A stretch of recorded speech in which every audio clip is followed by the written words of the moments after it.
basket of fruit and pick out an apple you think looks good.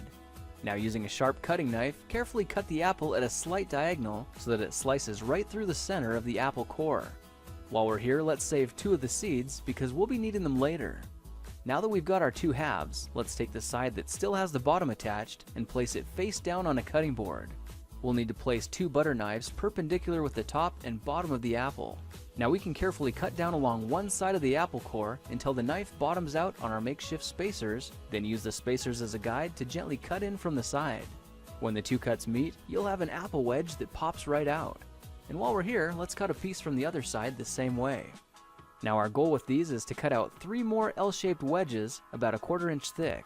And this time, rather than cutting in sideways toward your fingers, try turning the piece over so you can cut downward and meet the first cut at the bottom. Now with a little wiggle, a new apple wedge should break free. If you repeat the process 2 more times, then stagger the pieces back together, the effect is a beautifully layered wing.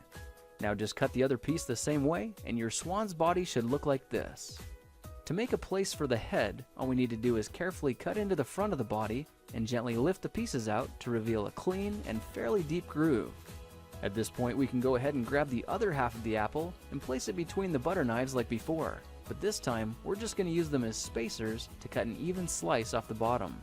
You can see that repeating this process 3 or 4 times gives us a nice variety of shapes and sizes. Now look for a piece that resembles a heart that's been slightly flattened on top.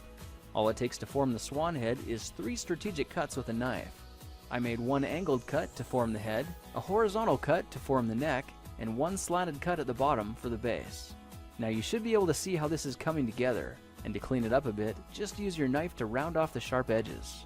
All that's left now is to place the apple seeds where you think the eyes should go, then use the side of a butter knife to press them firmly into position. When both eyes look good, simply drop the neck into place, and you're done. You've just created a beautiful and decorative apple swan.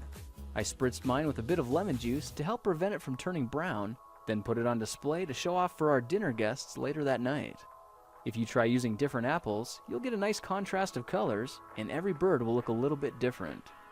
Well, now you know how to take any ordinary apple and turn it into a decorative and edible apple swan. If you like this project, perhaps you'll like some of my others. Check them out at thekingofrandom.com.